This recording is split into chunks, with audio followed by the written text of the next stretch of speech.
Welcome back to Inside Politics. Our guest today is Larry Woods, Democratic analyst, and Steve Gill, Republican analyst. Gentlemen, let's turn to Tennessee. The legislature recently approved a bill that sets up residency requirements for congressional candidates. Governor Lee did not sign that bill before the qualifying deadline occurred this Thursday. So why not, Steve? Why didn't he sign that bill? I think the governors wanted to stay out of it. President Trump endorsed Governor Lee and helped clear the field for him in Tennessee, so he may feel like he owes him something. But on Wednesday, this next week, the 13th, at midnight, without the governor's signature, that law becomes law. And again, a lot of misinformation has been put out. It does not restrict somebody from running for Congress who's not a resident. It restricts them from running as a Republican or Democrat in the primaries. Major party candidates. All these people could run as an independent. The choice is whether the parties have the right to dictate what happens in their primary process. And when our founders, we talked about them earlier, they didn't anticipate parties. The biggest problem that may still be here is that Morgan Ortega, who former President Trump has endorsed, is she still got a problem within the Republican Party? Are there not complaints to the executive committee that she's not a bona fide Republican candidate because she may not have a record of voting in Republican primaries? I think there's still a concern there. I think that the residency requirement is a big issue. She just moved in the last year, and I think that the residency requirement is still something that may be litigated, but it could be resolved before the 21st, which is when the ballot is actually set by the Secretary of State. All that happens when you qualify is you send your 25 names in. After that, they have to verify, are those 25 legitimate voters? You can kick somebody off the ballot after that date. And before the Secretary of State confirms it, you might discover somebody's a convicted felon and not legally eligible to run. So this law could still keep her off the ballot. Both of you, the very crowded field of candidates in the Republican side of the new 5th District congressional race. Who's your favorite to win, Larry? Well, I'm going to say state senator, the Democratic state senator is my favorite, but obviously the district's drawn for a Republican nominee to win, so I'm just sort of watching in an academic sense to see what Steve was just talking about. It's always tough for an outsider to move in because she automatically upsets the 50 people who've been planning to run for this for 30 years. And there are about a dozen folks that I think at least had their names ready to go on the ballot. I think there is a chance that Senator Campbell could win, depending on how divisive that primary gets on the Republican side.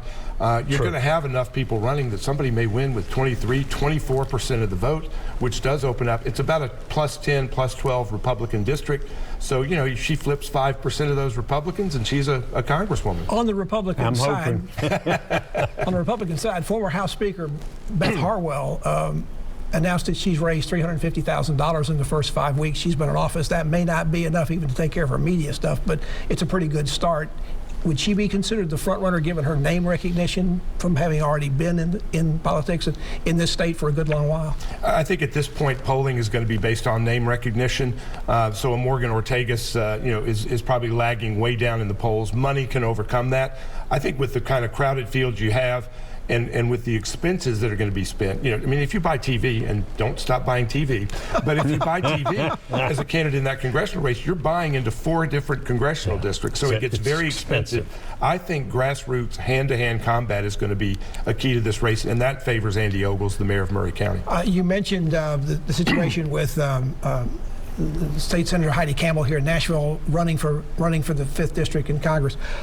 But might she have to wind up running again for a state Senate seat? Because she thought this was going to be a safe seat. She wasn't going to be up for 2 years. But in a ruling by a 3-judge panel this week, it appears that they may have to renumber the districts. And, Steve, that could make her wind up running in this year. And that's not what she anticipated doing. Yeah, Senate seats, half the Senate is up in odd years, half the Senate is up in even years, and they apparently misnumbered the districts, so she could be shifted into having to run now, which would not be something she would want to be doing. If I were State Senator Campbell, I'd qualify in both elections. Well, Larry, there's some irony in the way this ruling came down this week. The legislatures, particularly the Republicans, are unhappy with the rulings they've been getting out of Chancery courts in Nashville, where most of these lawsuits against the state wind up going because with the state capitol. They went to this 3-judge panel thing so that liberal Nashville judges couldn't impose their will on those things.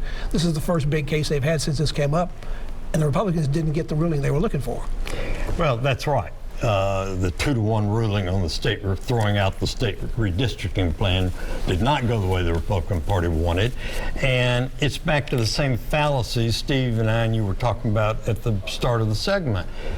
Judges aren't Republicans and Democrats, or 90% of them are not, 95% of them are not. They have a way of seeing, viewing, considering the law, the Constitution, but it's not in political terms, it's in legal terms, and therefore sometimes liberal judges issue what you would call a conservative ruling, and just the opposite.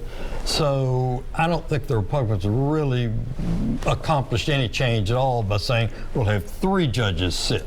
I'll be very surprised if it changes one ruling every 10 years, maybe. I think it makes it a little less political because you do have very political judges in Davidson County. But I like the fact that you've got judges that actually apparently were following the law. That kind of ought to be accepted. Steve Gill, It was a very conservative ruling. Steve Gill, thank you so much for joining us. Larry Woods, the same thing. It's going to be a very interesting political year here in Tennessee and across the country. We'll be back. No doubt. Thank you for joining us on Inside Politics this week. Hope you're back here again for a future show. If you can't get enough politics in the meantime, you can go to the News 5 website. You'll find my Capitol News commentary there. There's new commentary posted every Friday afternoon. Enjoy the rest of your weekend, and we'll see you here next time. Goodbye.